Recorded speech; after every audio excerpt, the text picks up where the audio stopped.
del ¿El partido. grupo? No, yo no veo ningún chat. ¿Ya estás ahí? Ahora sí. Buenas tardes, profe. Sí. Buenas tardes, profe. Me gustaría hacer una consulta. Yo me inscribí en informática aplicada y por lo que miré, las fechas de parciales son el mismo día. ¿Qué sucede en el caso de ser en el mismo horario? Ah, qué dificultad. Que todavía nosotros sabemos el horario. No va, la facultad va a organizar de tal manera que no haya coincidencias. Así que eso vamos a verlo más sobre las fechas. Pero en principio, si no tenés todavía horario, no podemos saber si coincide. Ya más adelante se verá. A nosotros todavía no nos dijeron el horario. Solo nos dieron una fecha estimativa del 5 de octubre, pero hasta ahora el horario no lo tenemos. Que bueno, más adelante consultarnos en todo caso y vemos. Igual eso se define ya para todas las comisiones.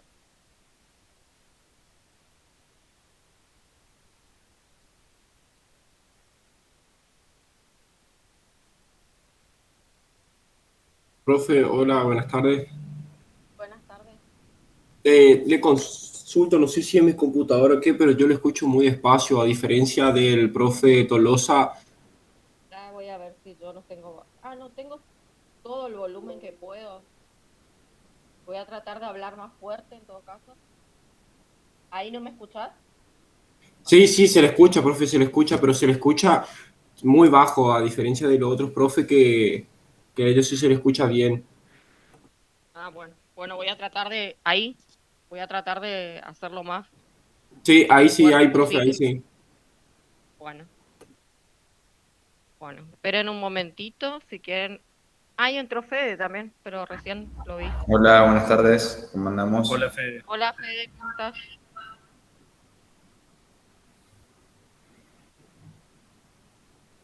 Bueno, voy a poner entonces a compartir pantalla, si les parece, para ir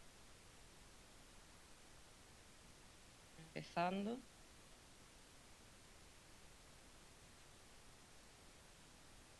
Y pongo a grabar entonces. Bueno,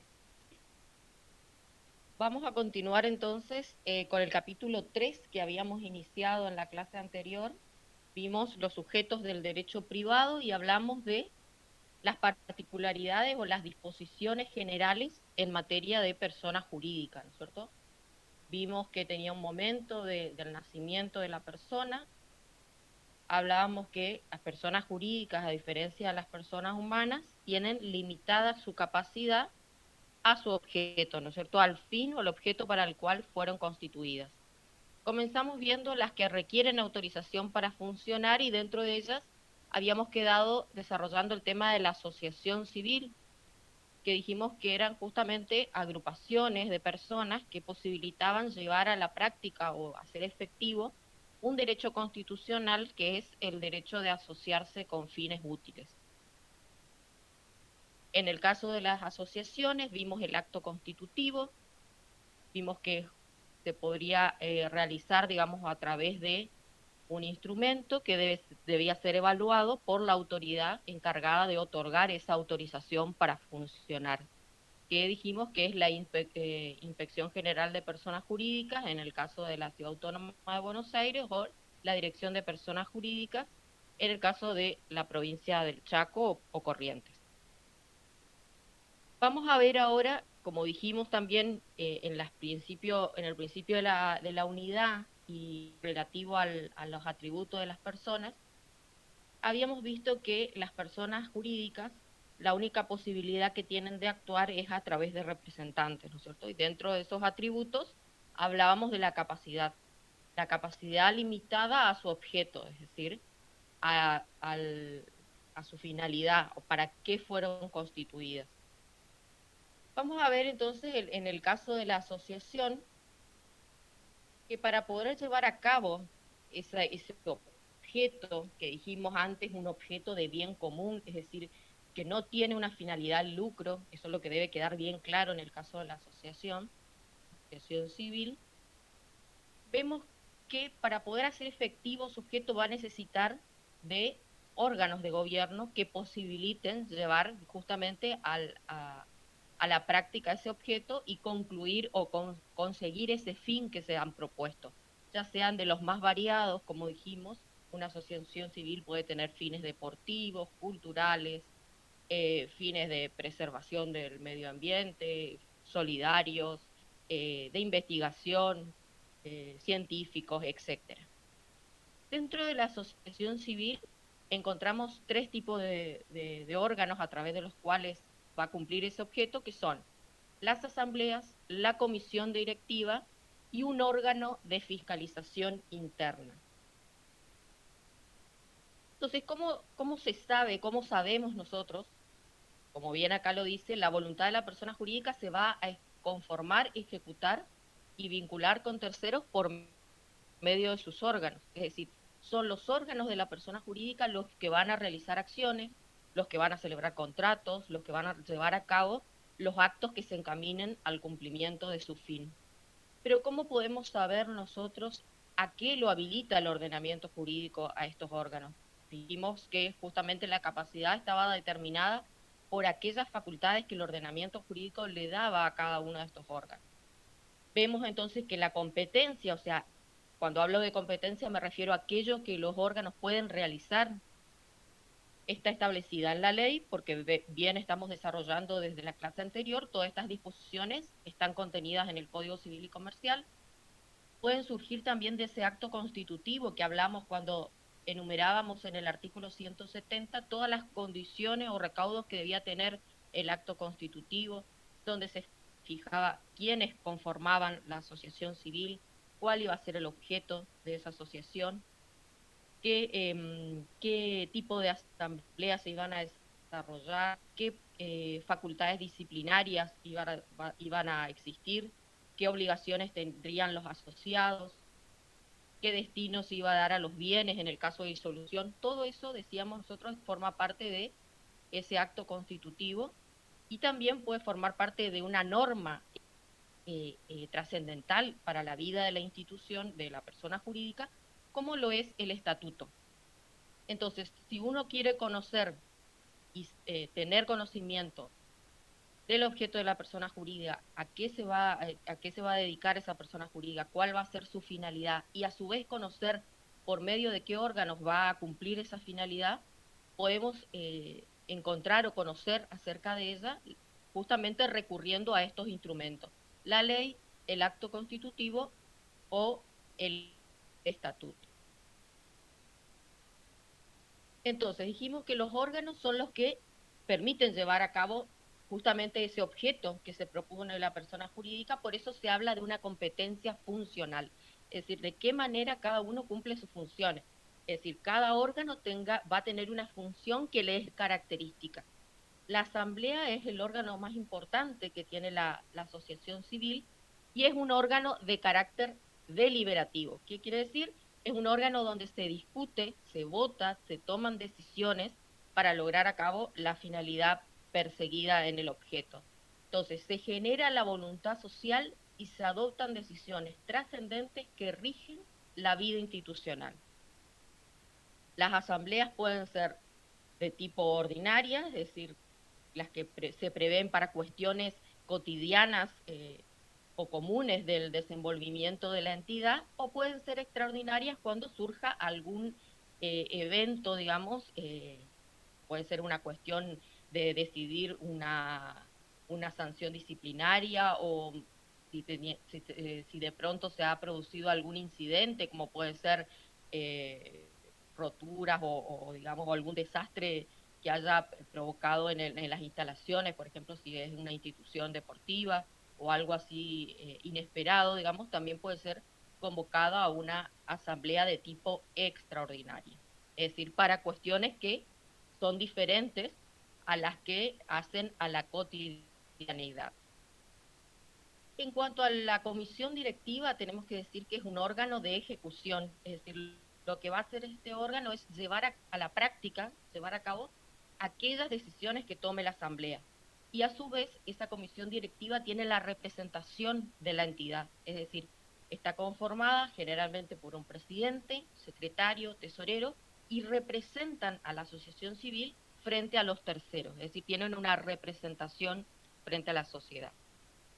Y por último, también tienen un órgano de fiscalización, es decir, un órgano que va a encargarse de controlar, de fiscalizar que los actos, tanto de la Asamblea como como la Comisión Directiva, sean desarrollados o sean llevados a cabo de conformidad al objeto y a sus competencias, es decir, que ninguno de estos órganos de gobierno salga de su competencia, se extralimite y que la ejerza dentro de los límites que marca la ley y marca el estatuto.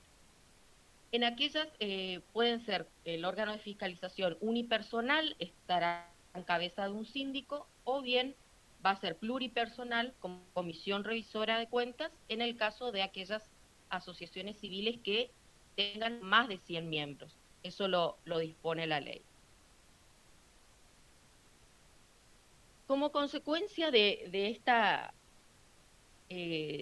división o de esta competencia funcional, también tenemos que decir que hay una separación de patrimonios. Como bien lo mencionamos en la clase anterior, dijimos que claramente había que distinguir lo que son los miembros o los asociados, los que conforman la asociación civil, de la persona jurídica asociación civil. Entonces hay una separación de patrimonios, es decir, los asociados como principio general establece el 181, que los asociados no responden en forma directa ni subsidiaria por las deudas de la asociación civil. Su responsabilidad se limita al cumplimiento de los aportes comprometidos al constituirla o posteriormente y al de las cuotas o contribuciones al que estén obligados. Es decir, hay una separación de patrimonio porque dijimos que hay una doble personalidad o un principio de especialidad, es decir, hay una persona jurídica y por el otro lado están los miembros. Después vamos a ver, cuando veamos la situación de las simples asociaciones, cómo cambia esto de la responsabilidad y de esa separación patrimonial. Bueno, entonces lo que es importante acá destacar es que ustedes reconozcan estos tres órganos por medio de los cuales esa asociación civil va a llevar a cabo su objeto. La asamblea, acuérdense, órgano deliberativo, discute, delibera, decide qué acciones implementar para llevar a cabo el objeto. La comisión directiva va a ser el órgano ejecutivo, es decir, llevar a la práctica las decisiones de la asamblea, y el órgano de fiscalización va a controlar que los actos tanto de la asamblea como de la comisión directiva se desarrollen en el marco de lo establecido por la ley o el estatuto. Otra de las personas jurídicas, ¿hasta ahí está bien? ¿Entienden? ¿Alguna consulta? Profe, Entiende, profe. ¿Sí? a mí me Vale. me quedó la duda si la separación del patrimonio es solamente para las asociaciones civiles. No, no, no. Es un principio general en materia de persona jurídica, como vimos ya en la clase anterior, pero específicamente el 181 se refiere a las asociaciones civiles, pero es un principio para todos, una regla general, digamos. Se aplica a todos. Para ver si encuentro el artículo donde habíamos visto esto.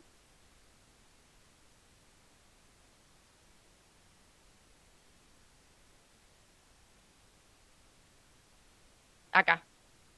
El 143 es un artículo que refiere justamente a las personas jurídicas en general. Entonces tienen un patrimonio y una responsabilidad diferenciada como principio general. Sus miembros no responden con sus bienes por las obligaciones de la persona jurídica. Pero vamos a ver también que el código en algún en articulado, no recuerdo si es el 160 más adelante, que habla de que justamente cuando se exceden en sus funciones, es decir, o cuando realizan actividades que van en contra del objeto social, del objeto para el cual se constituyeron, responden de manera solidaria e ilimitada. Pero en También, principio hay una responsabilidad diferenciada, un patrimonio y una responsabilidad diferenciada. Rosana, Sí, Diego, querías agregar, sí. sí, y también cuando no completan con su trámite de inscripción o de autorización. Claro, por eso les mencionaba el caso de las simples asociaciones que más adelante vos vas a explicar. Claro, Sí, en ese periodo, tenés razón, en ese periodo también está esa situación. si me permitís, Rosana, me adelantaría un poco un tema que me Sí, toca más adelante, porque sí, viene bien la pregunta de la alumna desde este punto de vista. Sí, cómo no, Diego. Y entonces, si querés, hacemos eso y después yo consigo con fundación para Bueno, que quede concluido. es importante tener en cuenta lo siguiente. Todos comienzan su existencia desde el acto constitutivo. Algunas requieren autorización del Estado para funcionar, fundaciones, asociaciones, por ejemplo. Otras no requieren una autorización, pero sí el acto formal de inscripción es una formalización a los fines de tener verificados los datos de esa organización.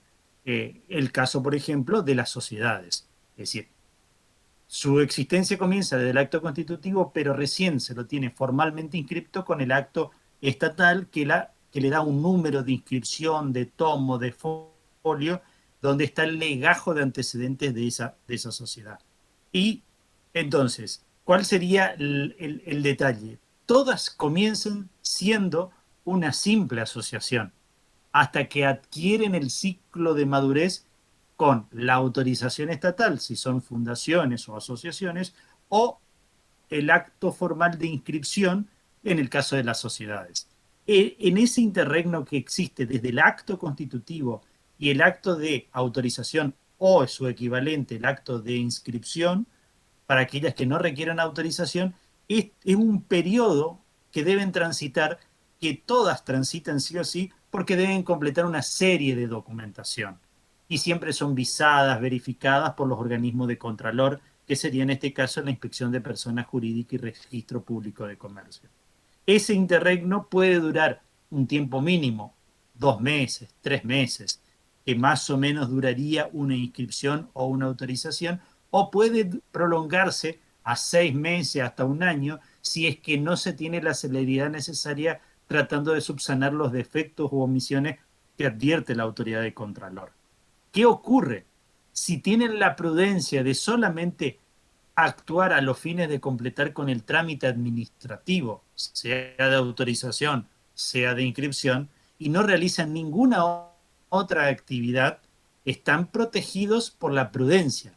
Pero ¿qué ocurre? Como no tienen esa venia oficial de autorización o de inscripción, cualquier acto que realicen, como todavía no lo tienen, los coloca en una situación de responsabilidad solidaria. Por eso es la prudencia de que no realicen ningún acto hasta tener completo la formalización o el legajo correspondiente. Bien. Gracias, Diego. Entonces sí que no sé quién fue la alumna, si le quedó claro, Sí, profe, soy Ornella. está. Bueno, bueno, Gracias. las gracias. Bueno, entonces ahora sí podemos continuar entonces con fundación, que también es otra de las personas jurídicas que nosotros mencionábamos como aquellas que requerían o requieren, mejor dicho, una autorización judicial para funcionar. Tienen una regulación específica a partir de los artículos 193 y siguientes del Código Civil y Comercial. Tienen, al igual que las asociaciones civiles, un fin de bien común, es decir, buscan un propósito altruista o de mejorar, digamos, la calidad de vida o realizar alguna acción que beneficie a un grupo de personas, que en este caso serán los beneficiarios. También, obviamente, no van a tener una finalidad de lucro. Entonces, ¿cómo define el Código Civil y Comercial a la fundación? Dice, son fundaciones las personas jurídicas que se constituyen con una finalidad de bien común, sin propósito de lucro, mediante el aporte patrimonial de una o más personas destinada a hacer posibles sus fines. Es decir, entonces acá en este caso, en este primer párrafo, vemos que hay similitudes con la asociación civil, nada más que el aporte no va a provenir de la reunión o de los asociados, como fue en el caso de las asociaciones civiles, sino del aporte patrimonial de personas, que pueden ser personas humanas o personas físicas también, que quieren realizar o desean realizar, constituir una fundación para un objetivo de bien común. Muchas personas jurídicas, ustedes ven ahora que también muchas empresas que se ven tienen constituida una fundación, o sea, la fundación del diario La Nación, la fundación YPF, la fundación Arcor, o sea, múltiples fundaciones que vemos, digamos, que son constituidas por personas jurídicas. Otro elemento importante entonces es que requieren autorización para funcionar y deberán constituirse por instrumento público y solicitar esa autorización del Estado. Si el fundador es una persona humana, puede disponer su constitución por acto de última voluntad. Entonces hay dos vías por las cuales puede constituirse la fundación: por el aporte que haga, un aporte patrimonial, es decir, X patrimonio destinado o afectado a la constitución de una fundación, que podrá provenir de una persona física, humana, digamos, o una persona jurídica. Y si es una persona humana, también da la posibilidad de hacerlo, no solo por actos entre vivos, es decir, por una donación, sino también por una disposición de última voluntad, es decir, una disposición en un testamento, que es el acto jurídico por el cual esa persona destina una parte de sus bienes o a afectación de su patrimonio para constituir una fundación. En este caso, si se trata de una disposición de última voluntad, van a ser justamente los herederos los que van a tener el cargo, en este caso el albacea, que es un representante de los herederos, que van a llevar a cabo esa disposición, van a poder cumplir esa disposición. Tienen la obligación de hacerlo. Entonces, como bien lo dice el 193, del propio artículo surge que tiene un objeto altruista, es decir, busca el bien común, no tiene un ánimo de lucro. El objeto va a estar determinado por él o por los fundadores, puede ser una persona, pueden ser varios. Por ejemplo, el fundador puede ser que sea un deportista, un artista, y que quiera dejar una disposición en su testamento por el cual desea conformar o que se cree una fundación para aportar, digamos, a la cultura, o crear un centro cultural, o crear un área o una institución de práctica de deporte para aquellas personas que no tengan recursos económicos para poder solventarse por sí solas las prácticas. Es decir, múltiples objetos que deben ser señalados por el fundador o los fundadores. Eso es importante también destacarlo. Y el patrimonio inicial, que es muy importante, tener ese patrimonio inicial, tiene que ser aportado por los fundadores y debe posibilitar razonablemente el cumplimiento de los fines propuestos en el estatuto. ¿Por qué dice razonablemente? Porque va a ser uno de los aspectos centrales que va a evaluar la autoridad que va a otorgar esa autorización para funcionar. Es, si yo pretendo en una fundación realizar determinadas acciones, contribuir al mejoramiento digamos, educativo, o al acompañamiento de determinados niños que tienen X problemas de salud. Y bueno, tengo que tener un patrimonio que me posibilite llevar a cabo eso, digamos, contratar el personal o los profesionales que van a asistir a esos niños, o a brindarle las prestaciones que forman parte de su objeto. Entonces, por eso es importante, no por una cuestión meramente caprichosa, sino que es lo que va a tener en cuenta la autoridad de aplicación para ver si eso es posible, si es posiblemente, si se va a poder realizar, y en base a eso también tomar en cuenta qué aporte patrimonial cuenta para iniciar las actividades. Porque veremos más adelante también que a partir del otorgamiento de la autorización puede también esa persona jurídica ir generando nuevos ingresos a través de promesas de donación, o a través de actividades o de beneficios que puedan efectuar para contribuir a ingresar más bienes a ese patrimonio. Entonces, estas características surgen de la propia definición de fundación.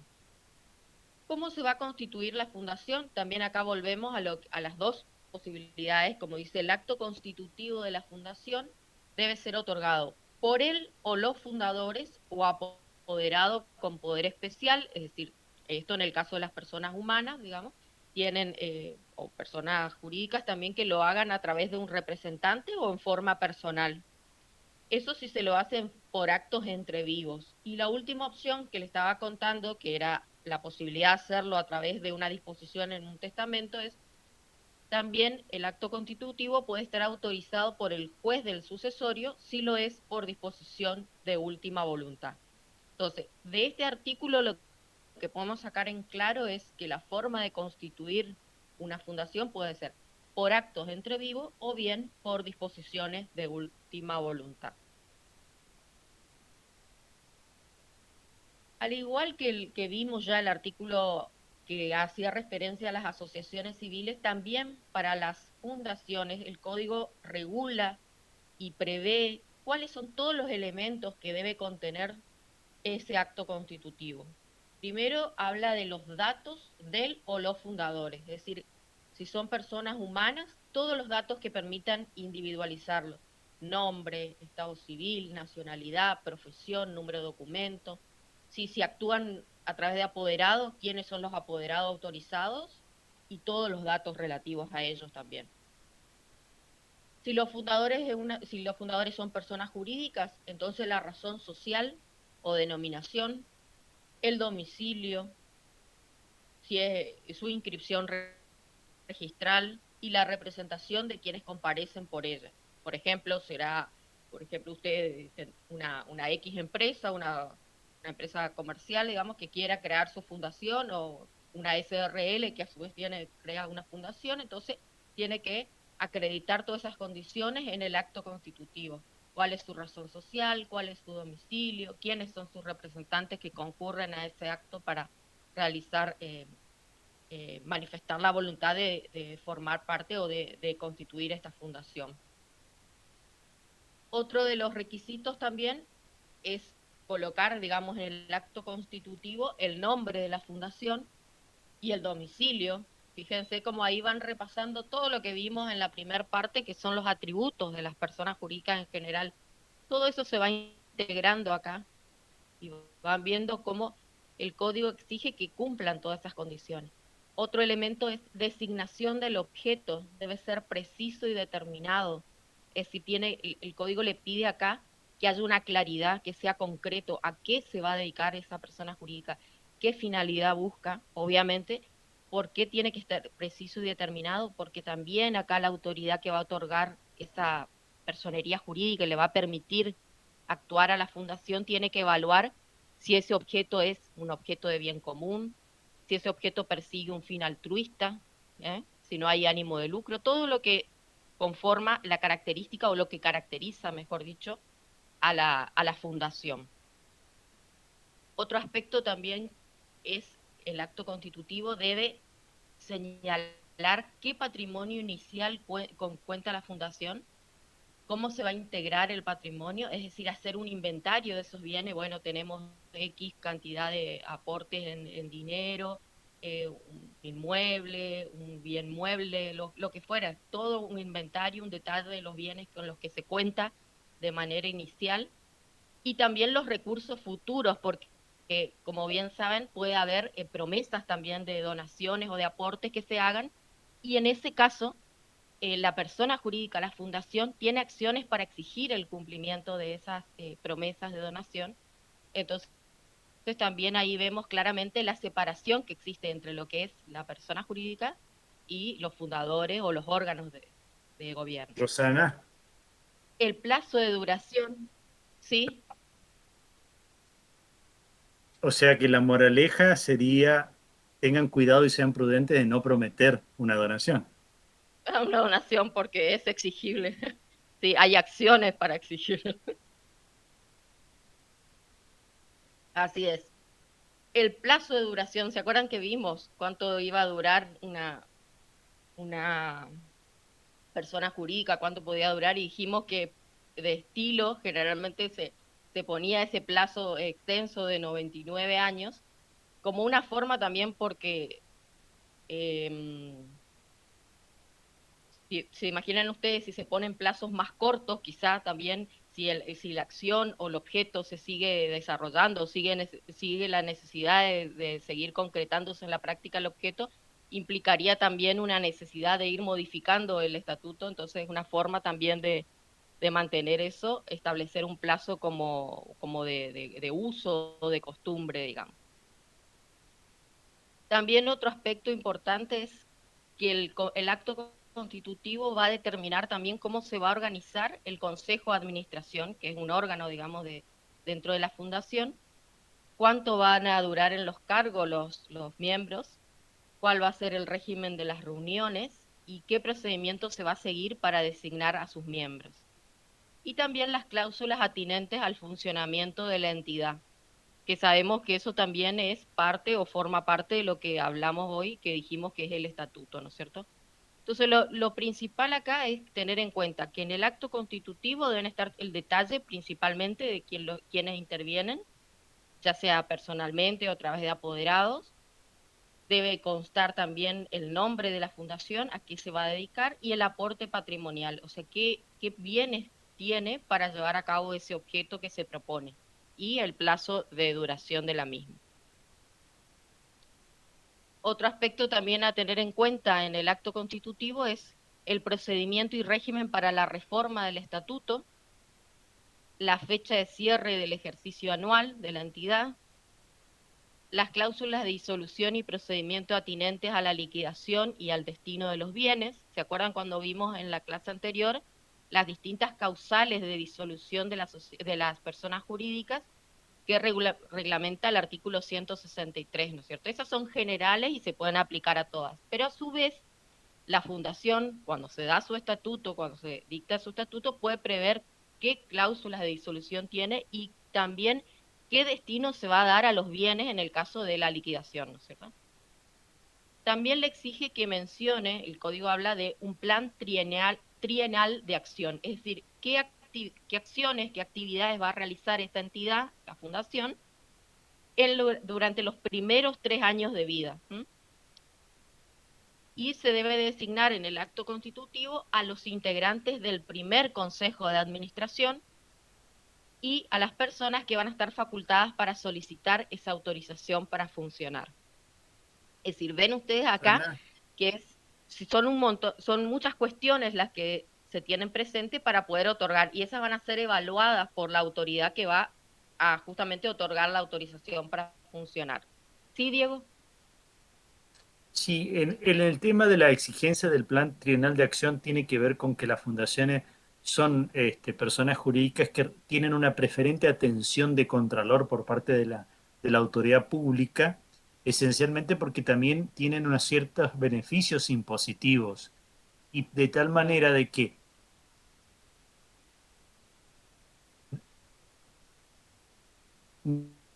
no se permite, es decir, hay una exigencia, se habitúa, pero si promete cumplir un cierto plan de gestión de trabajo, no por el solo hecho y mera circunstancia de ser una fundación, sino que tiene que prever y demostrar que está cometido y esos objetivos otorgados de manera dosificada en el plazo de 3 años. Así es. Claro, como vos mencionás, esas beneficios positivos, esa exención en algún punto, también tienen como contrapartida mayores exigencias, digamos, un mayor control por parte del Profe, Estado. ¿Sí? disculpe, Cristian. no sé si fue solo a Sí, mí sí, sí. o a todos, se entrecortó lo que estaba diciendo el profesor. Ah, ¿no se escuchó bien? Re- re- no, Si se querés cortó la repetirlo, Diego, señal. dice que No sé si a todos Sí, les pasó lo que, mismo. que la exigencia del plan trienal de acción es porque las fundaciones tienen un contralor especial por parte de la autoridad pública. Sería en este caso, si estamos en Chaco, en la Inspección General de Personas Jurídicas y Registro Público de Comercio. Porque la presentación del plan trienal de acción le exige a esa fundación comprometerse a desarrollar determinados trabajos en un plazo de 3 años, de manera dosificada.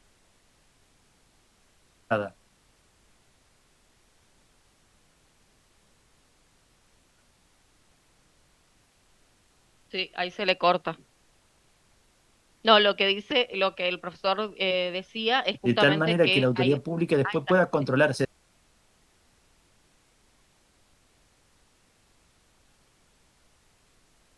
No, se corta.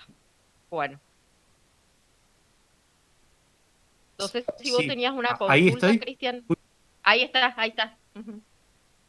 Se cortó la última parte. Sí. No, yo lo entendí todo bien, solo lo último se cortó, pero se entendió toda la idea general. Ah, bueno, Ahí estoy. está. Listo. Entonces, sí, pero ahí se corta, Diego. Parece que se te inestable la conexión, digamos. Bueno, continuamos mientras tanto. Bueno, acá en el 199 hace referencia justamente en este artículo a este plan de acción. Dice que con la solicitud de otorgamiento de la personería jurídica deben acompañarse los planes que proyecta ejecutar la entidad durante el primer trienio, es decir, los 3 primeros años de la entidad. Y tiene que detallarse la naturaleza, las características y el desarrollo de las actividades que van a ser necesarias para su cumplimiento y las bases presupuestarias para su realización. Es decir, tienen que ser bastante explícitos en cuanto a mencionar qué actividades van a desarrollarse, con qué recursos patrimoniales piensan realizarlo, tanto los que tienen al momento de solicitar la autorización, como las bases, como los bienes patrimoniales que pueden ingresar con posterioridad a la entidad. Y cumplido ese plazo de 3 años, dice que se debe proponer, ahí va otra vez, la exigencia de que tienen que proponerse qué actividades van a realizar en los 3 años subsiguientes, con las mismas exigencias. Entonces era lo que más o menos le estaba mencionando Diego, es ese control, esa mayor rigidez en cuanto al control, por justamente ser entidades que reciben determinados beneficios, como son las exenciones impositivas, y porque justamente también no solo eso, sino que son entidades que reciben también aportes o subsidios del Estado, con lo cual también hay que tener mayores recaudos cuando se trata de bienes que son, digamos, que van a ser destinados al beneficio de determinado grupo, ¿no es cierto? Entonces hay que también ser más riguroso en cuanto a la autoridad de aplicación, también que se torna más exigente su control, no solo al momento de otorgar la autorización, sino también durante el desarrollo de la actividad de la persona jurídica, en este caso de las fundaciones. Perdón, Rosana, ¿Querías porque esto, agregar algo, Diego? Sí. sí, porque esto a su vez tiene que ver con la revocación de la autorización de la persona jurídica. ¿Mm? Claro. No, no es necesario de que incurra en alguna irregularidad de la persona jurídica, sino que en este punto específico, fíjense lo estratégico de esta cuestión del plan trienal, si no cumple con los objetivos, carece de sentido la existencia de la persona jurídica y por lo tanto puede ser revocada la autorización, fundado en estos motivos, ¿no? Claro, sí, sí, sí. Como bien habíamos ya dicho en la clase anterior, la autoridad de aplicación tiene esa facultad de revocar la autorización, tiene que dar los fundamentos y por qué hace eso y fundamentar esta decisión. Y acá prácticamente puede decirlo, no tiene los bienes suficientes, el objeto no es un objeto de bien. Cuestiones que desnaturaliza, digamos, la propia característica que tiene la fundación. Entonces también es un aspecto a tener en cuenta para el momento de solicitar la autorización. Y siempre no es que solicite la autorización y después puede salirse, digamos, de su objeto. Siempre tiene que mantener, digamos, la coherencia en su acción porque el control estatal es permanente, no solo durante la autorización, sino durante todo el desarrollo de su actividad. Al igual que las asociaciones, como vimos, también la fundación va a llevar a cabo su objeto, va a cumplir sus acciones o lo que se proponga a través de órganos de gobierno. Es decir, sabemos que las personas jurídicas entonces actúan, como dijimos, a través de sus órganos. Tiene un consejo de administración, como bien lo dijimos, en el acto constitutivo ya se puede establecer cómo se va a conformar ese consejo de administración. Generalmente tiene un presidente, secretario, tesorero. Los miembros del consejo de administración son ad honorem, es decir, no perciben una retribución. Y también pueden desarrollar... Rosana, ¿Sí? ¿Sí? hay una alumna que acá ¿Sí, plantea que Diego? dice que no alcanza a visualizar, hay una alumna que reclama que no alcanza a visualizar lo que se está compartiendo. Ay, pongo en pantalla completa. A ver, ahí. ¿Puede ser ahí? Yo no lo Ahí se tenía ve en mucho pantalla mejor. completa. Bueno, hasta. Disculpen que me olvidé. Cuando me pasa eso, díganme nomás, porque por ahí son otras cosas que yo veo, pero no sé si ustedes lo ven perfecto, digamos así.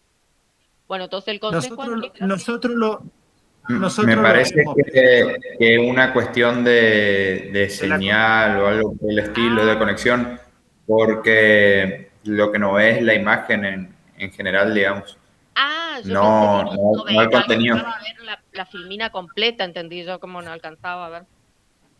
Ah, está. Bueno, entonces el Consejo de Pero Administración a mí también es también un órgano. la clase pasada me había pasado lo mismo y creo que es un problema de conexión nomás, Ah, está. no otra cosa. Bueno, y en algunas fundaciones también puede preverse como órgano de gobierno dentro de la fundación un comité ejecutivo, es decir, que pueden delegarse las funciones del Consejo de Administración en un órgano ejecutivo que va a llevar a cabo la tarea cotidiana o diaria de la entidad. Y en este caso, los miembros del comité ejecutivo reciben una retribución, es decir, sus cargos son remunerados, es decir, en forma permanente. Bueno, en cuanto a en cuanto a las fundaciones, lo que debe quedar claro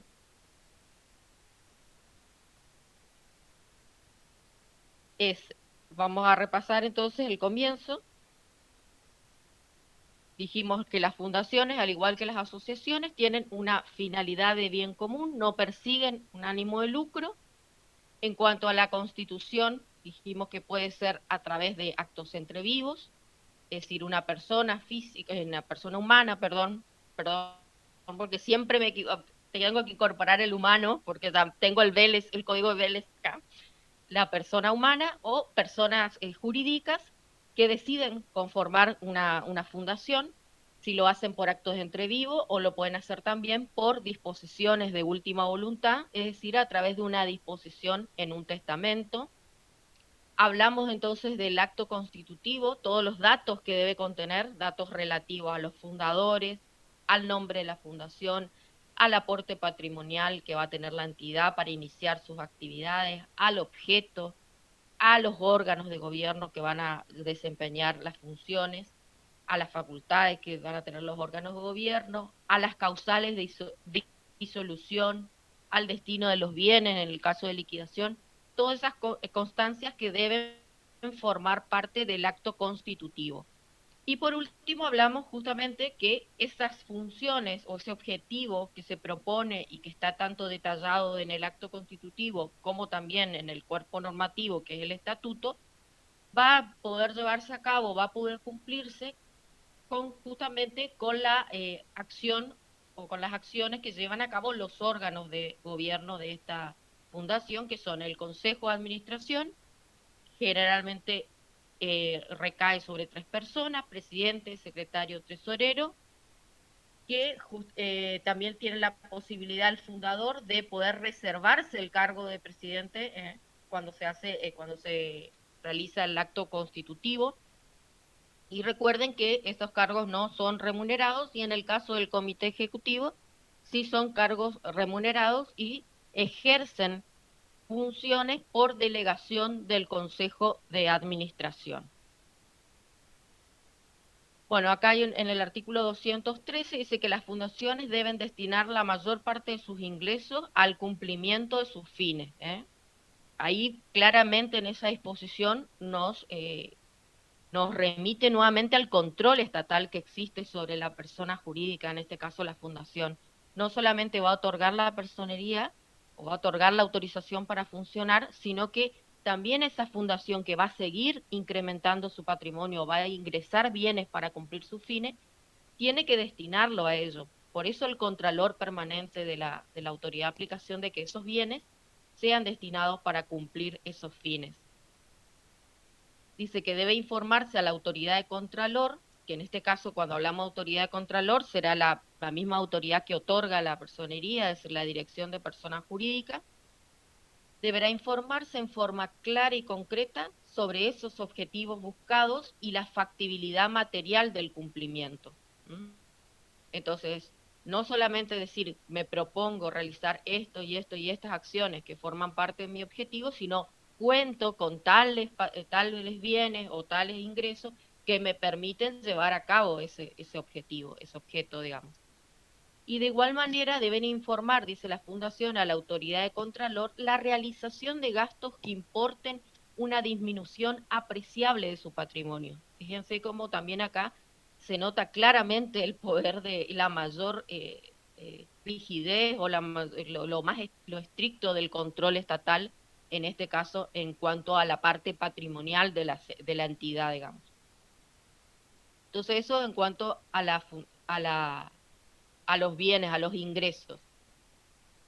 A su vez, esa autoridad de contralor, es decir, que hablamos justamente de autoridad de contralor para hacernos referencia a la Dirección General de Personas Jurídicas, no solo va a aprobar los estatutos, sino también en el caso de que estos sean reformados, también tienen que pasar por esa entidad para que sea aprobada esa reforma, va a controlar su funcionamiento y va a controlar que se cumplan las disposiciones legales, es decir, todo esto que estamos nosotros desarrollando y estudiando hoy son disposiciones que emanan de la ley, es decir, del Código Civil y Comercial.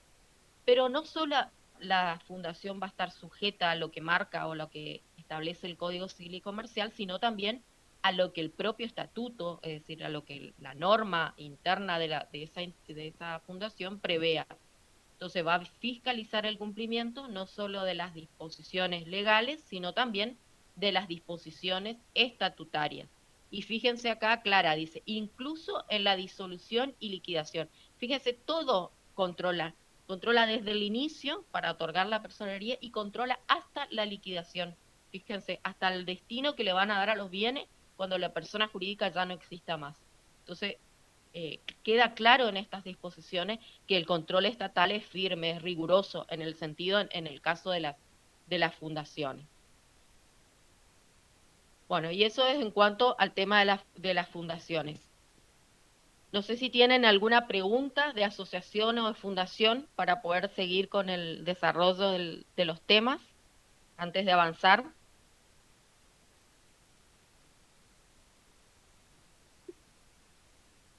Bueno, recuerden, los recordamos otra vez que en el aula tienen el cuadrito comparativo que les va a servir a manera de estudio y para repaso. Está muy bien el cuadro para poder hacer el repaso y tener en cuenta las diferencias y cómo se conforma el patrimonio de cada persona jurídica, cómo se disuelve, todo. Está muy bien hecho el cuadrito, así que los que no hayan podido ingresar, fíjense que está muy práctico para la hora del estudio y del repaso, digamos. Bueno, ahora Rosana, vamos a continuar. ¿Sí? hay una buena Sí, pregunta Diego. acá. Dicen, ¿pagan impuestos las fundaciones? Bueno, en el caso de de fundación y de las asociaciones regularmente constituidas, esto quiere decir que tienen la autorización estatal correspondiente. Eh, en el caso del IVA, haciendo un trámite especial ante la Administración Federal de Ingresos Públicos, la AFIP, pueden ser catalogados como IVA exento. En el caso del IVA, desconozco el resto de los impuestos y contribuciones porque depende, es ya una materia muy específica tributaria. Tendríamos que Claro. consultarlo con un Consultar con contador. algún especialista. Claro, con un contador, sí. Pero sí, tengo entendido y conocimiento que en el caso del IVA, haciendo un trámite específico, pueden ser calificados como entes exentos de IVA. Es Ujú. que uno de los impuestos más gravoso y más Claro. trascendente en la tributación. Ujú. Tendría que verse en los otros. También hay que tener en cuenta lo siguiente. Esto es la persona jurídica ante la Administración Federal de Ingresos Públicos. Después es otra circunstancia, es si la persona jurídica, léase asociación, entiéndase fundación, tienen dependientes que trabajen en el ámbito de, de una asociación o una fundación. Indudablemente ahí pasa a actuar como una patronal y como Ujú. patronal tiene obligación de todas las cargas sociales y contribuciones correspondientes. Claro, sí, sí. Entonces, hacer claramente una distinción de lo que es la persona jurídica en sí, si debe ser no exenta de pagar determinado impuesto, a cuando está, digamos, ubicada en el lugar de patronal, porque obviamente que las personas jurídicas van a requerir también contar con dependientes y van a entrar a regir las normas del derecho laboral y a través de las normas.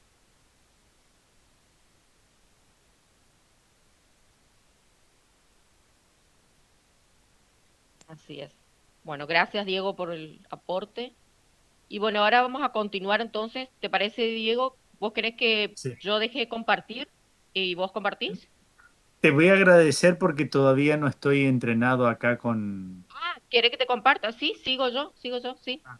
Entonces, continuás vos con las asociaciones y vos me decís cuando yo vaya pasando, vos me decís pasá o cualquier cosa. Antes de comenzar esto, acá hay otra pregunta que consultan para no Ah, quedar... yo no veo el chat por eso. Estoy con la pantalla Estamos acá, completa y no estamos con el profesor Lertora y el profesor Amarilla, estamos están en atentos al línea, chat. Bueno, en línea, bueno. Está activo el porque esto es auditorio. Bueno, una adelante. clase en línea. Según la terminología adecuada, Es es en una línea. clase en línea, no una clase.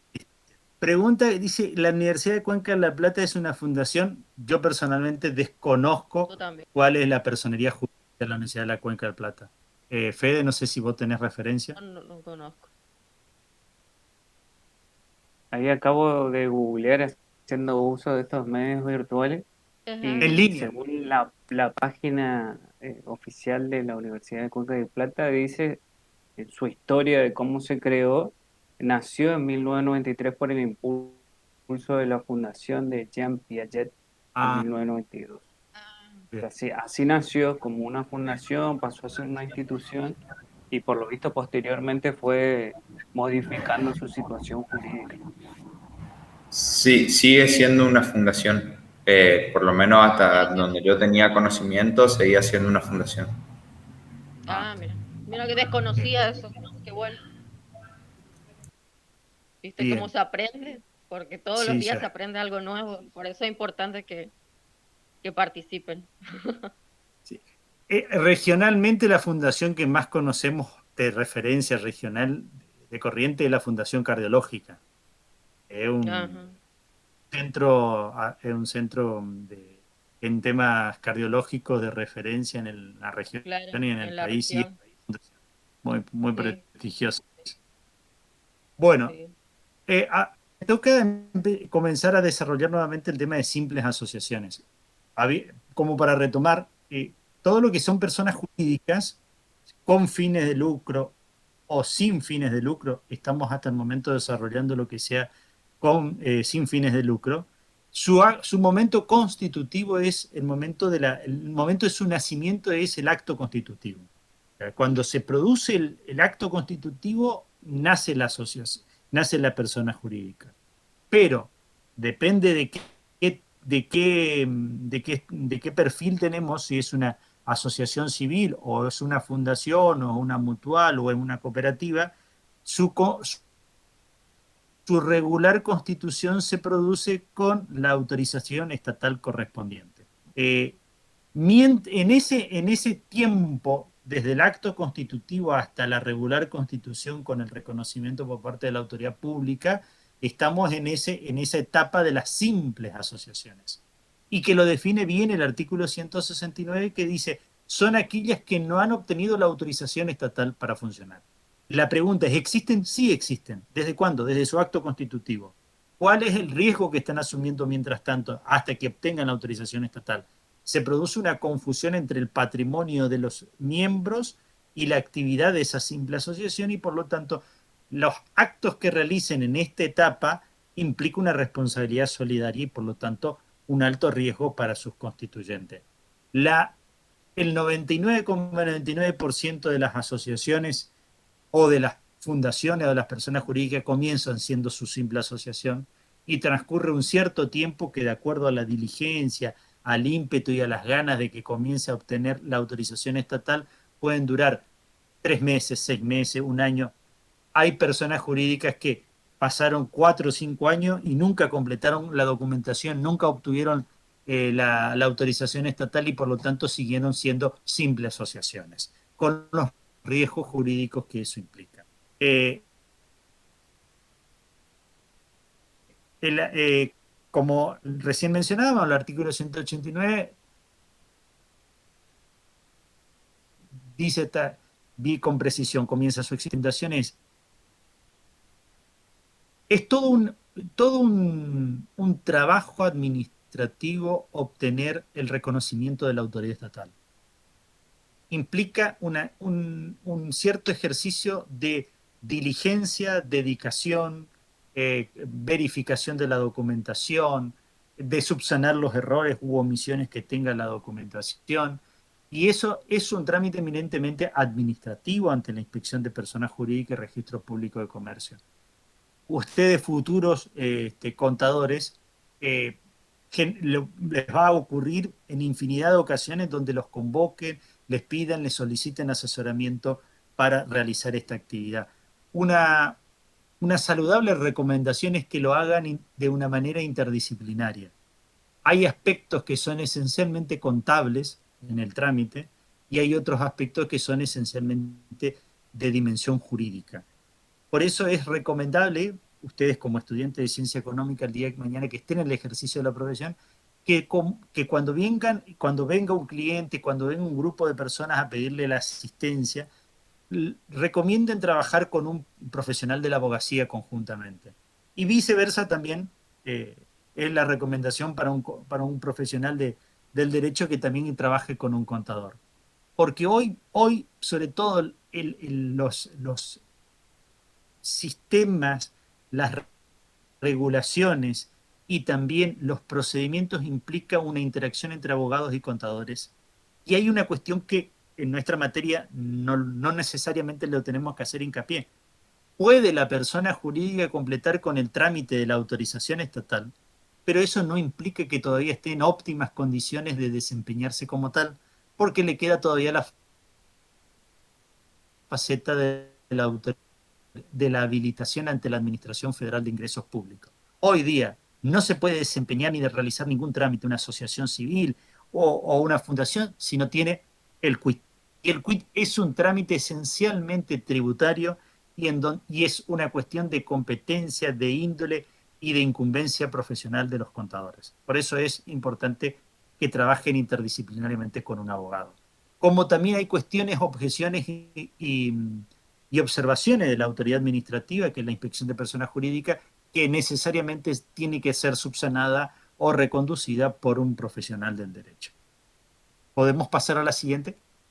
Sí.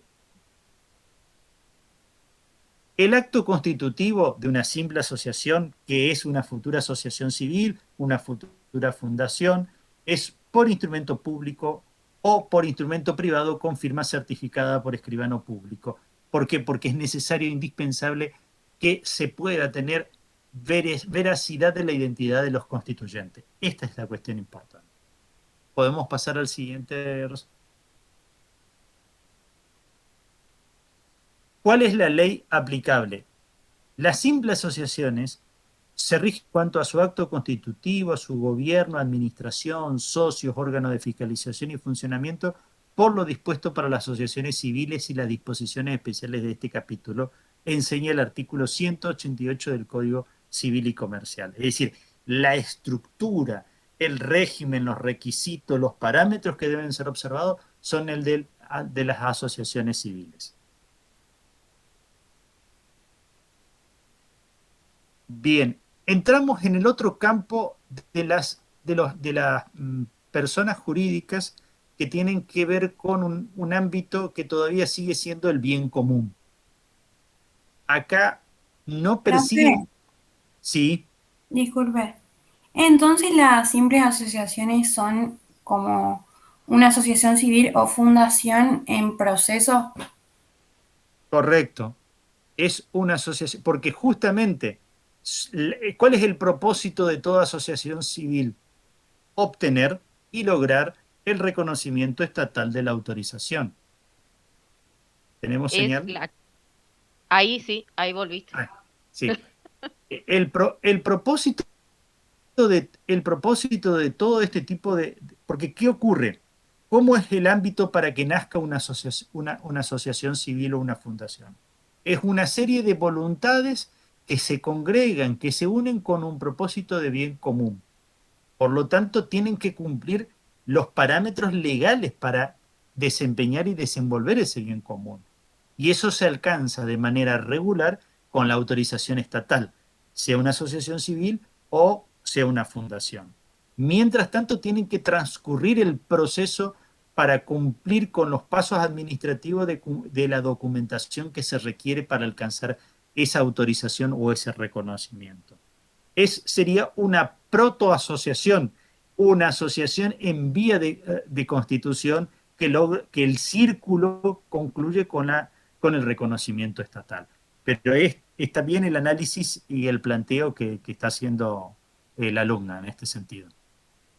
Acá hay una pregunta en el chat, ¿cuáles serían los riesgos jurídicos de no completar los trámites? Los riesgos es que si realizan algún tipo de actividad sin haber obtenido la autorización estatal, hasta tanto no tengan la autorización estatal, no hay una separación de patrimonios, no hay personalidades diferentes desde el punto de vista jurídico. Por lo tanto, los mismos miembros son responsables solidariamente de accionar mientras tanto no obtengan la autorización y no se produzca la separación de patrimonios. Diego, si me permitís hacer un comentario, Sí. hay ciertos casos que son los menos, que por la actividad o por la dimensión y alcance del objeto que van o que aspiran a cumplir, muchas veces quedan en simples asociaciones. Recuerdo, si no me equivoco, algún ejemplo que está en la nota de cátedra de las asociaciones de padres de los colegios, por ejemplo, que como su objeto es, si se quiere, bastante limitado o se circunscribe a la organización de ciertas actividades en un ámbito donde el riesgo jurídico no es tal que amerite la división o la limitación de la responsabilidad, bueno, esas personas jurídicas suelen quedar en simples asociaciones. Y así algunas que otras más. Recuerdo el ejemplo que lo leí alguna vez, pero podremos encontrar muchas más y un sinnúmero de aquellas que nacieron con el objetivo, como explicaba hoy el profesor Tolosa, que nacieron con el objetivo de ser fundaciones o asociaciones y quedaron en el camino. Excelente el ejemplo que estás dando, Fede, en este sentido, porque hay una comunidad de intereses que necesitan organizarse y expresarse, es decir, que tengan un acto constitutivo donde se entiende que los padres del tal colegio, de tal instituto educativo, se reúnen y constituyen una organización para que pueda ser el portavoz de sus reclamos, de sus expresiones. Si la actividad de esa simple asociación queda solamente como canal de expresión, sin que ello implique realizar actividades que tengan consecuencias económicas, por ejemplo, una rifa, una colecta, realizar un festival, una kermés, distintos tipos de actividades donde puedan generar situaciones de riesgo, no hay ningún inconveniente. Como decís vos, pueden permanecer siendo simples asociaciones, pero tienen que tenerle la prudencia y el cuidado de realizar algún tipo de actividad que tenga algún riesgo de orden económico o jurídico, responsabilidad civil o contratación de personas. Muy bien el ejemplo.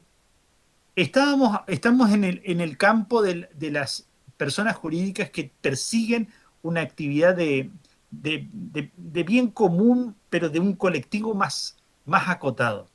Escucharán muchas veces que el nombre de cooperativa y de mutuales, que en los hechos se terminan confundiendo. Hay todo un debate de cuál es el lugar que tienen las cooperativas en la sociedad actual y cuál es el lugar que tienen las mutuales en la sociedad actual. ¿Qué ocurre?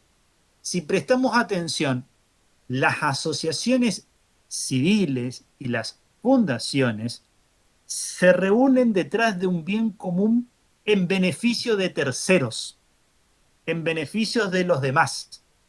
En cambio, en las cooperativas y en las mutuales hay una unión para un beneficio de ese colectivo que se congrega al efecto, para poder encontrar cuál sería una distinción entre el grupo de asociaciones civiles y fundaciones donde no persiguen un beneficio para ese propio colectivo, sino son para otros. En cambio, en una cooperativa está la idea de solidaridad, está la idea de mancomunión, pero, ejemplo, en las cooperativas se unen personas voluntariamente y lo que tratan de satisfacer son necesidades y aspiraciones económicas, sociales y culturales, a través de una empresa de bien común donde hay un proceso democrático de organización. No hay estamentos, no hay superioridades, no hay estratos, son todos igual, todos deciden colectiva y democráticamente, tienen aspiraciones económicas, sociales y culturales. Es una especie de empresa de esfuerzo común, para decirlo de algún modo. En tanto que las mutuales tienen también la nota de reunirse por una cuestión de bien común colectivo de ese grupo, pero con la particularidad que trata de perseguir ciertas contingencias, seguros, auxilios económicos, subsidios económicos, situaciones de vejez, situaciones de vulnerabilidad, circunstancias de muerte, circunstancias de pérdida de trabajo, sí, para contingencias específicas. En el caso de la cooperativa, que es una persona jurídica, es un sujeto de derecho, hay una, y acá está lo importante, hay una separación de patrimonio. Eso es importante también, porque estamos en el ámbito de la separación de los patrimonios. La persona, a su vez, puede formar parte de una cooperativa y a su vez tiene su propio patrimonio personal e individual. No se confunde en ese sentido. Se unen voluntariamente para resolver alguna necesidad común mediante una empresa de propiedad conjunta, democráticamente gestionada. ¿Cuáles serían los ejemplos de cooperativas? Históricamente las cooperativas estuvieron muy relacionadas y muy vinculadas con la actividad algodonera.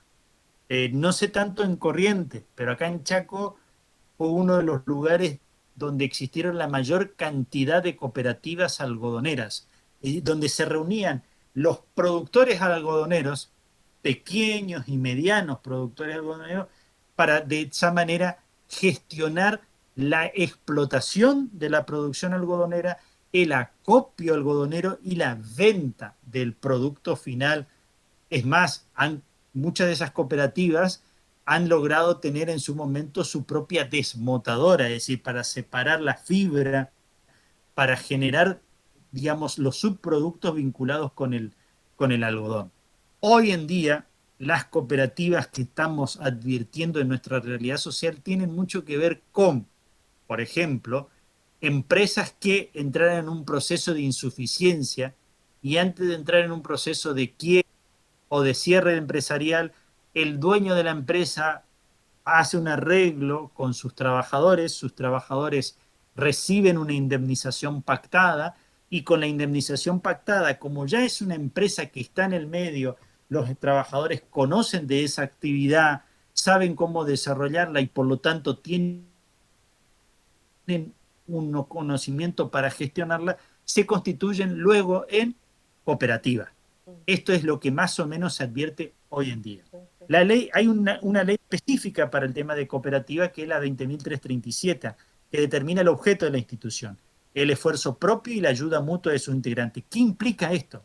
Que sus integrantes tienen que hacer el aporte de su esfuerzo, de su capacidad de trabajo. Ponen a disposición de la organización cooperativa su capacidad de trabajo. La organización y prestación de servicios está organizada como una empresa, tiene su propio circuito administrativo y tienen servicios, es decir, ofrecen servicios a terceros. Entran en el mercado de capitales, entran en el mercado de prestación de servicio, de compra, de venta. Es decir, están dentro del circuito de la actividad económica. Y no posee fines de lucro ni de beneficencia. No persigue rentabilidades, sino el beneficio común para el bienestar económico, social y cultural de sus miembros. Si podemos seguir a la otra, Filmina. Tiene órganos de gobierno. Fíjense, independientemente de los perfiles, todas estas personas jurídicas tienen por lo menos 2 a 3 órganos. Esencialmente tienen el órgano deliberativo, generalmente es la asamblea, y el órgano ejecutivo, el que se encarga de cumplir las instrucciones o decisiones estratégicas de la asamblea, y la gestión diaria, cotidiana del funcionamiento de la persona jurídica, que en este caso, en el caso de la, de la cooperativa, es el Consejo de Administración. Y tiene un organismo de control, la sindicatura. El siguiente, si podemos. Vamos a las mutuales. Tienen una ley específica, la 20.321. Las mutuales son constituidas libremente sin fines de lucro por personas inspiradas en la solidaridad. Tienen el objeto de brindarse ayuda recíproca frente a riesgos eventuales o de concurrir a su bienestar material y espiritual mediante una contribución periódica. Acá tiene más que ver con las contingencias, no con una actividad económica específica.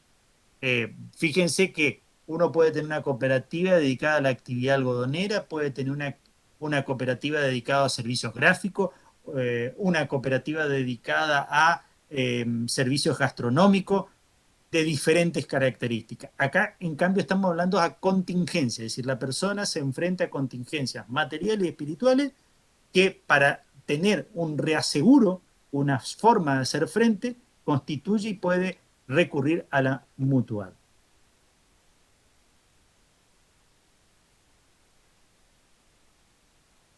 Podemos. Espera que ahí está. No sé qué se tildó, no podía pasar. Ahí está. El objeto. El objeto.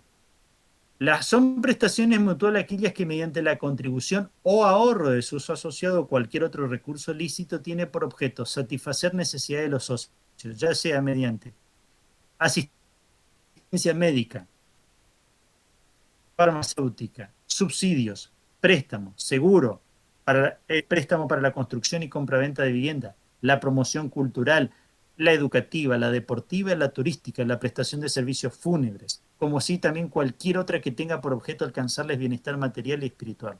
Los ahorros de los asociados pueden gozar de un beneficio que estimule la capacidad ahorrativa de los mismos. El siguiente puede ser, Rosana. Sí, ahí está. ¿Cuáles son los órganos de gobierno? Fíjense, otra vez el trípode. El cuerpo deliberativo, en este caso la asamblea, el que va a conducir o ejecutar las instrucciones de la asamblea y va a llevar la gestión diaria, el órgano directivo en este caso, que en el caso de la cooperativa es el consejo de administración, pero no deja de ser el órgano directivo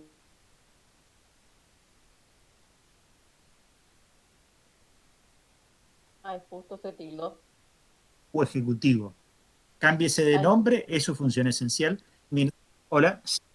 Aclara la Filmina que tiene una similar organización que las cooperativas. Asamblea, que es el cuerpo deliberativo, el órgano directivo, que es el de la gestión diaria,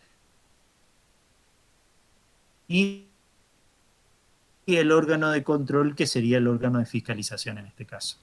Si podemos pasar al siguiente. José, ¿podría explicar de nuevo, por favor, por qué se le cortó? Cortó, sí. Bien. Sí podía. Bueno, las mutuales tienen una estructura de organización similar y parecida a las cooperativas. Siempre va a existir un ámbito deliberativo, un cuerpo deliberativo, que en este caso es el denominado órgano asamblea. Siempre por una cuestión de eficacia y de instrumentación de sus objetivos, necesita tener un órgano que se encargue de la gestión y administración de la entidad mutual, que en este caso se llama órgano directivo. Y, como también ocurre con las cooperativas, tiene un órgano de contralor. En este caso, con las mutuales, se denomina órgano de fiscalización. En el ejemplo de las mutuales, se llama sindicatura. En el caso de las asociaciones civiles, revisores de cuenta, por ejemplo. Es decir, siempre hay un organismo de contralor, de autocontralor interno dentro de cada persona jurídica. Es un trípode. Lo deliberativo, asamblea, lo ejecutivo o de gestión, el órgano directivo, y el autocontrol interno, que es el órgano de fiscalización.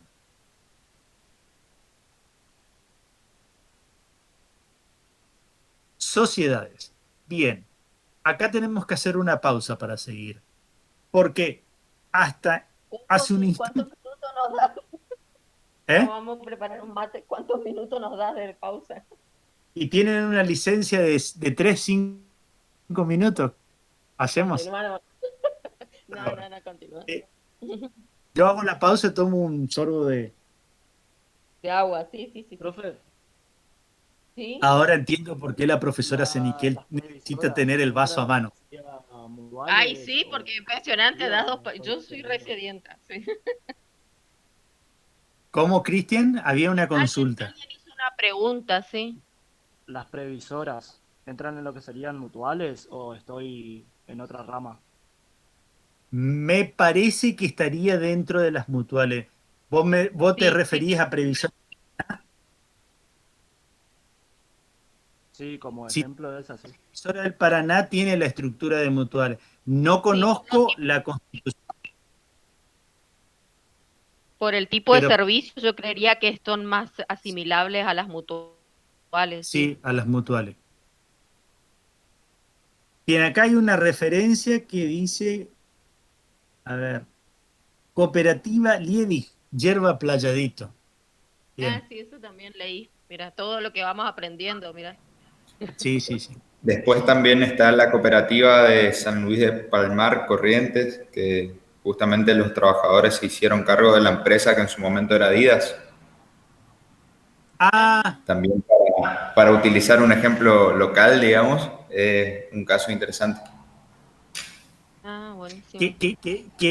Fede, que es la nueva corriente de las cooperativas, que tienen que ver más que nada por la transformación, digamos, de una actividad económica específica, generalmente empresas consolidadas o empresas de muchos años, más que con una actividad específica. Antes las cooperativas se asimilaban, por eso yo tomé el ejemplo del algodón. Es decir, la organización, la forma de organizarse cooperativamente eran los productores algodoneros. Se asimilaba mucho a un tipo de actividad. Hoy en día está más contemplado con aquellas empresas que entran en una fase de cierre o de agotamiento empresarial. Y también dentro del rubro gastronómico hay ejemplos en donde así locales que son tradicionales en determinados sectores, en determinadas ciudades, como para poder mantener la vigencia de esos locales, también como decir, los ejemplos son esos ahora, tratar de salvar la situación de insolvencia de la empresa y reactivar económicamente dándole la forma de una cooperativa. Ahora no recuerdo con exactitud el nombre, pero hay un hotel muy conocido en la ciudad de Buenos Aires, por Avenida Bauen. Corrientes. El Bauen, donde se hacía el programa de Dolina. El Sí, Bauen. ese es conocido. Ese mismo, que fue también o sea, por lo menos por muchos años estuvo a cargo de los trabajadores que conformaron una cooperativa. Creo que hace poco había leído una noticia que, bueno, cerraba definitivamente porque ya no pudieron hacer frente, golpeado un poco por la crisis económica derivada de la pandemia. Claro.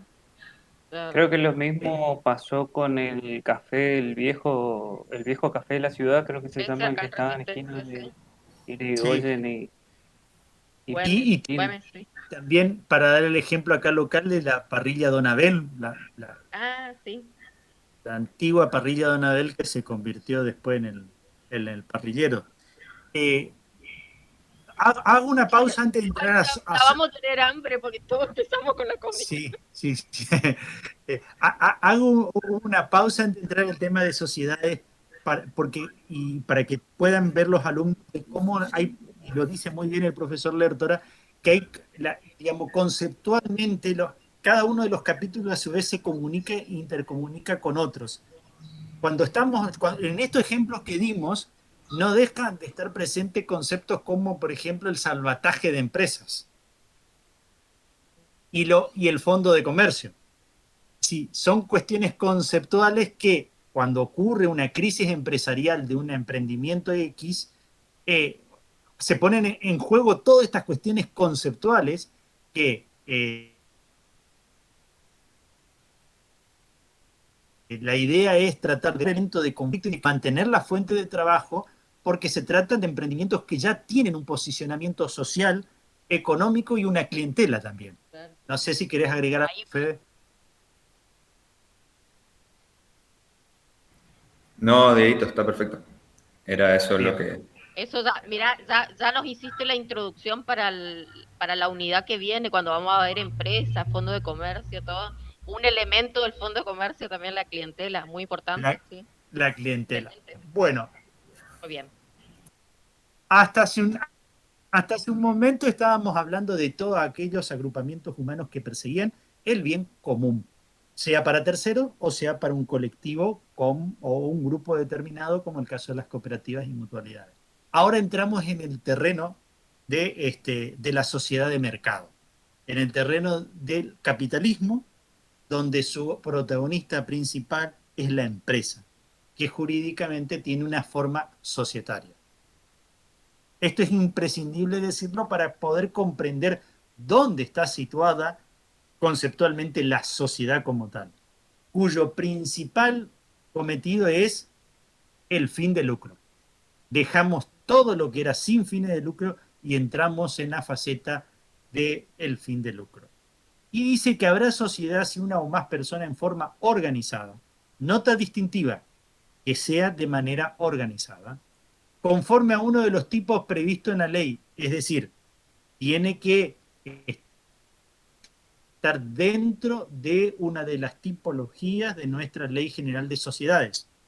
O la ley del emprendedor, en el caso de la SAS, que es una situación muy particular, ¿no? Se obligan a realizar aportes para aplicarlo ¿a qué? A la producción o el intercambio de bienes o servicios que participan de los beneficios, lucro o soportan las pérdidas.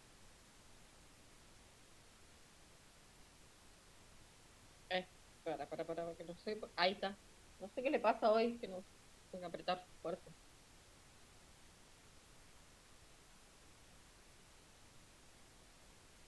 ¿Se tildó? No, es muy inestable la conexión. Acá los Ah, alumnos dicen que 2 por... El contrato...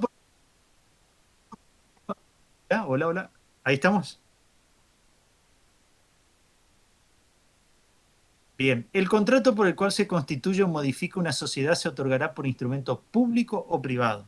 La diferencia es que si es por instrumento privado, es esencial la firma certificada porque tiene que haber un escribano o notario que certifique la identidad de los constituyentes.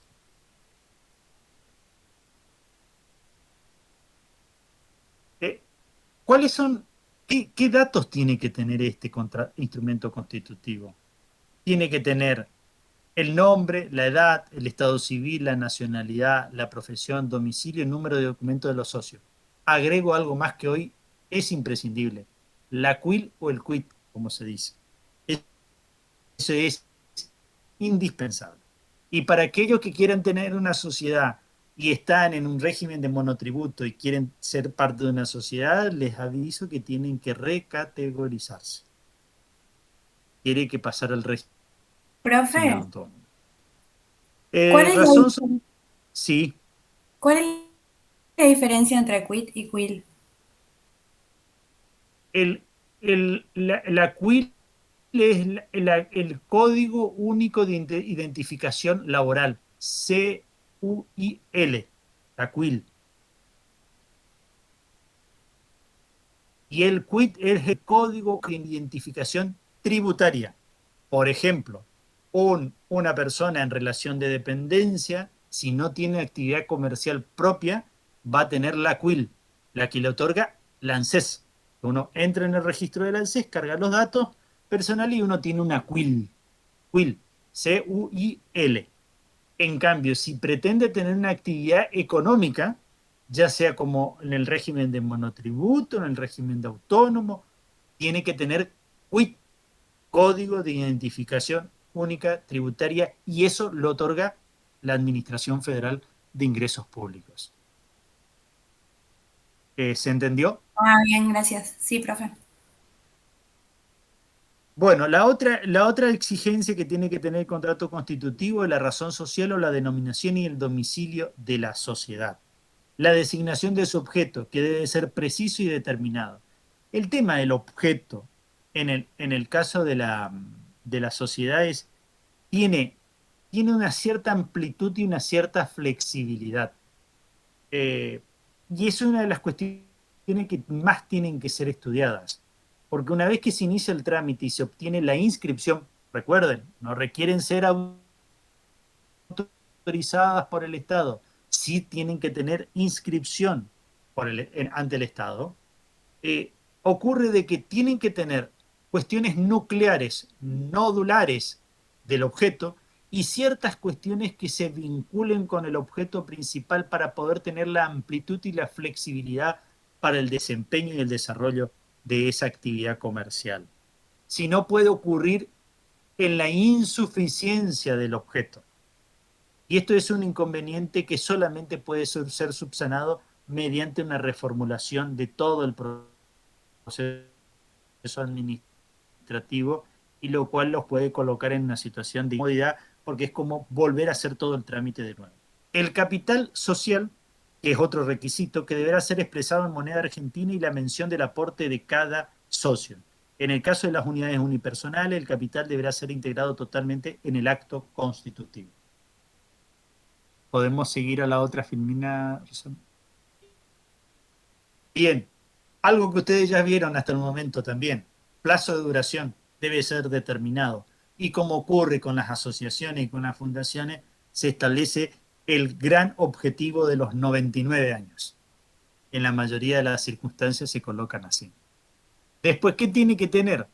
La organización de la administración, la forma en que se va a controlar, digamos, el control interno, la modalidad de las reuniones de socios, que tiene que ver cuándo se van a reunir, para qué se van a reunir, con qué periodicidad se van a reunir.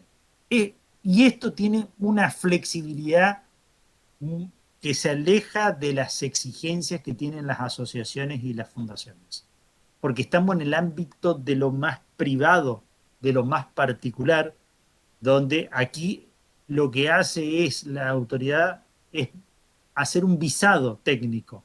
¿Por qué? Porque deja que los propios integrantes, los propios socios se puedan desempeñar.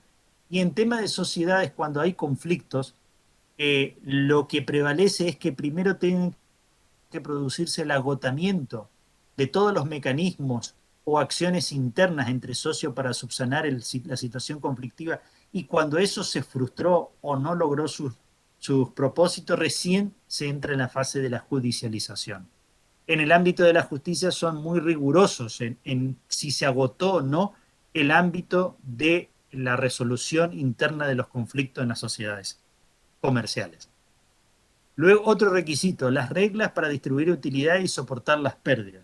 Esta es la hora de la verdad, ¿no? Cuando se hace el cierre del balance, se ve qué se ganó, qué no se ganó y cómo cómo se distribuyen las ganancias o cómo se soportan las pérdidas.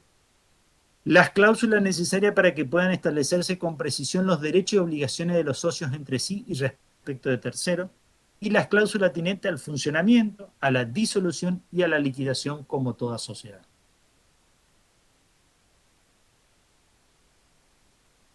Inscripción en el registro público. Recordemos, estamos en la fase de las personas jurídicas con fines de lucro, no requieren autorización del Estado. Su nacimiento es desde el acto constitutivo, sí tienen que cumplir con una regularidad, que es la inscripción en el registro público. El acto constitutivo, su modificación y el reglamento, si lo hubiere, se inscribirán en el registro público del domicilio social y en el registro que corresponda al asiento de cada sucursal, incluyendo la dirección donde se instalan a los fines del artículo 11, inciso 2. Publicidad de la documentación.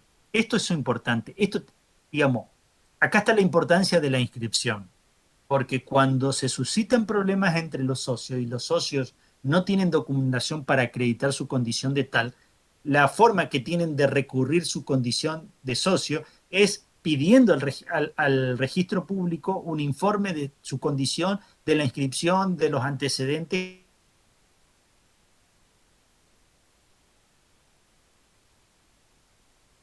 Ah, ahí se tildó. que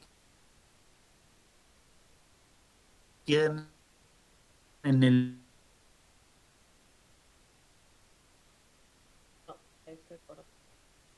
le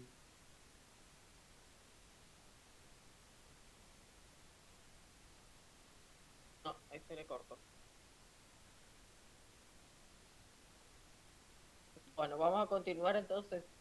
La inscripción, como le decía el profesor, en este caso, como se trata de personas jurídicas de derecho privado que no requieren autorización para funcionar, sí van a requerir la inscripción de ese acto constitutivo en el registro público en el registro público. Antes se denominaba registro público de comercio, pero ahora se lo denomina registro público solamente. Bueno, en esa oficina pública es donde van a dejar constancia de este acto constitutivo, se va a registrar, o sea, van a tener libros creados al efecto donde van a quedar constancia de esa documentación y justamente lo que le decía a Diego, ahí te conectaste, Diego, ahí es que regresamos. toda la información relativa a cómo se compone o quiénes son los socios y demás se puede obtener oficiando, es decir, pidiendo ese informe a esta oficina pública que es el registro público. Sí, Continuamos más. continuamos, si Internet nos permite. Eh, y acá, esto es lo importante.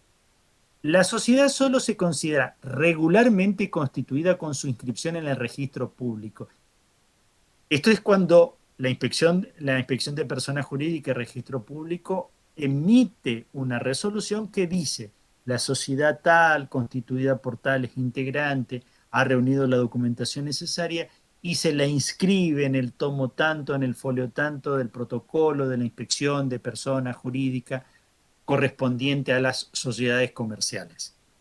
Ese acto, que es la inscripción formal de la sociedad, por lo tanto, a partir de ese momento está regularmente constituida, tiene un efecto trascendental. Es poder distinguir entre el patrimonio propio personal de los socios y el patrimonio societario. Es decir, a partir de ese momento, como está regularmente constituido, hay una diferencia entre los patrimonios y por lo tanto solamente el socio responde por su participación en la sociedad y hasta donde sea la capacidad económica de la sociedad. No responde con sus bienes propios y personales particulares, solamente con aquel aporte que hizo a la sociedad. Son reglas básicas sobre las cuales se estructura la organización y la vida de las personas jurídicas.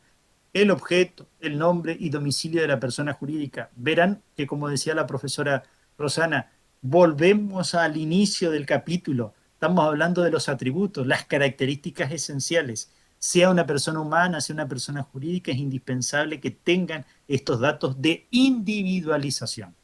Su objetivo, los órganos... ¿Sí, Rosana? El estatuto es una norma común a todas las personas jurídicas, como venimos diciendo desde el inicio del capítulo, siempre se menciona y todos los artículos hacen referencia al estatuto, siempre remiten a esta norma, de ahí su importancia. Y de ahí que el estatuto contiene todo lo que vimos anteriormente, que son los atributos, nombre, el domicilio, el objeto, el patrimonio y todo el funcionamiento en general de la persona jurídica. Sus órganos de gobierno, los derechos y deberes de los miembros, la formación e inversión del patrimonio, las causas de disolución y el destino de los bienes. Advertirán que su ciclo es como el ciclo de las personas humanas. Nacimiento, madurez, plena capacidad, desarrollo y luego ya una etapa de la vida activa, la vida pasiva, la disolución, la extinción. Como es la causa natural de todos los hechos, ¿no? ¿Podemos seguir al otro, Rosana? Sí. Bueno, ahí dice lo del estatuto, continúa ahí. La ley fundamental de las personas jurídicas es el estatuto. Sus actividades y las de sus miembros deben ajustarse a sus disposiciones. Resultan indispensables para obtener la autorización. Acá en realidad resultan indispensables para obtener la inscripción para funcionar, para estar regularmente constituida. Deben ser aprobados por la autoridad de Contralor. En verdad, la autoridad de Contralor hace un visado y observaciones. ¿Por qué? Porque puede negarle la inscripción y la denegatoria es judiciable puede oponerse judicialmente la persona jurídica y llevar al ámbito de la justicia a discutir la denegatoria de la inscripción por alguna observación de carácter administrativo. Recuerden que acá estamos en presencia de una norma constitucional que es el artículo 14 de la Constitución Nacional, la de trabajar, la de ejercer toda industria y actividad lícita. A partir de la aprobación tienen el valor de una norma jurídica el estatuto porque regula el funcionamiento interno de la entidad. Sus modificaciones deben ser realizadas conforme a las disposiciones y aprobadas por la autoridad de Contralor. Ay. No sé si hay alguna pregunta, porque acá no veo el chat ahí, ¿no? No hay preguntas. Acá hay. Dice, la mutual y las cooperativas son sin fines de lucro, pero de la comercialización de servicio o producto tienen lucro. Bien, justamente, son sin fines de lucro porque no persiguen una rentabilidad para sus miembros, pero indudablemente comercializar servicios o productos les genera un ingreso económico, pero que eso se comparte dentro de la cooperativa o dentro de la mutualidad. No es que no hay una rentabilidad económica, no hay un beneficio individual, sino institucional. Claro. Claro, no buscan asociarse con la finalidad de enriquecerse, por así decirlo, sino que su objetivo principal es prestar esos servicios. Por supuesto que la prestación de esos servicios le genera un ingreso que ellos les sirve para cubrir lo que sean los gastos para llevar adelante esos servicios y también el personal que tiene que tener a cargo para poder brindarlo. Yo tengo una pregunta, pero para los alumnos, si me permiten, teniendo en cuenta lo que vimos en la unidad, ¿cómo creerían ellos, futuros profesionales de ciencias económicas o de administración de empresas, que les serviría esta unidad? ¿Cómo ven ustedes al contador, al futuro contador, que les sirva este contenido?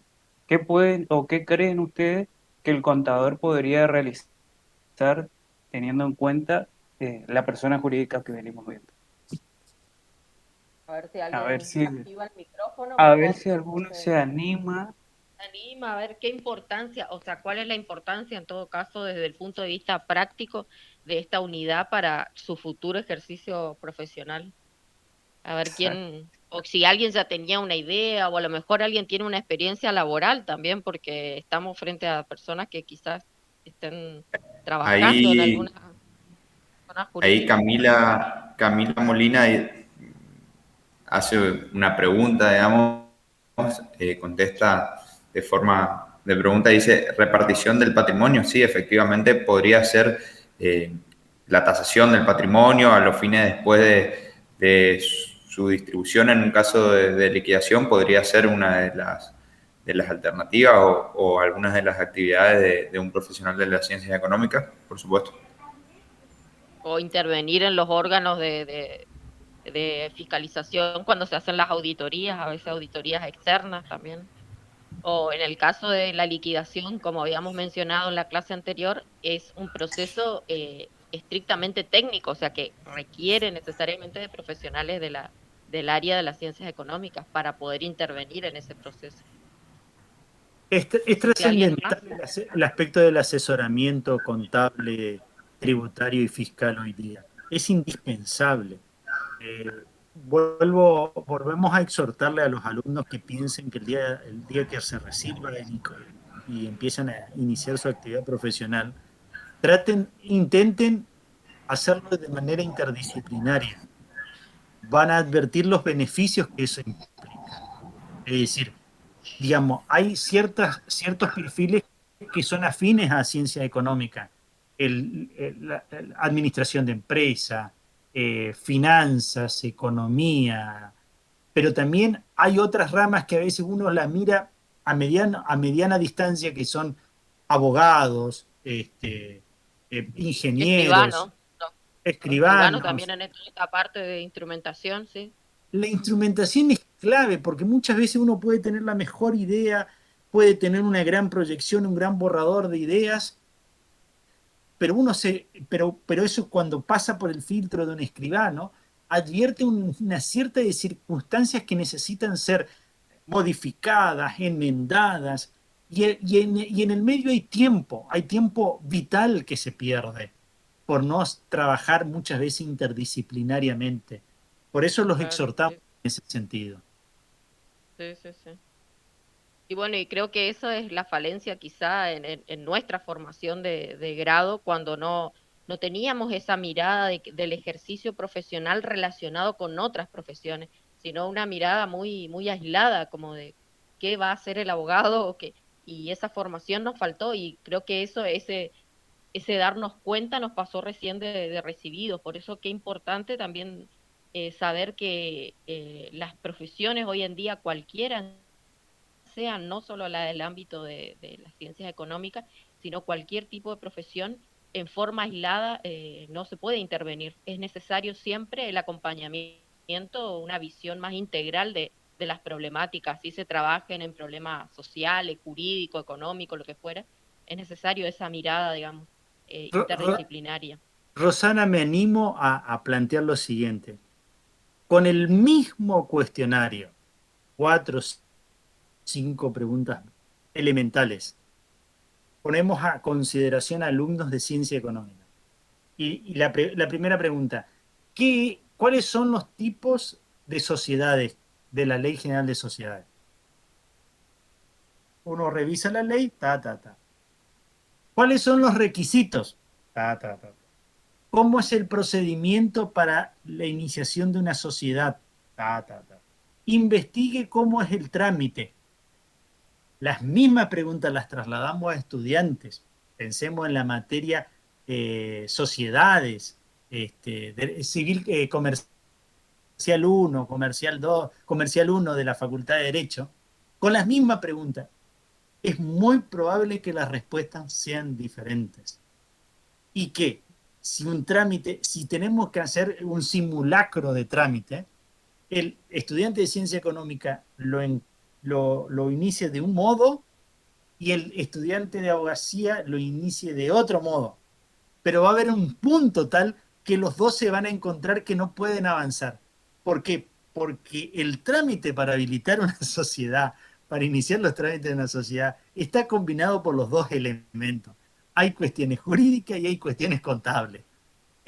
Por ejemplo, el Ujú. de aportes y contribuciones que se necesita cuando se hace el trámite.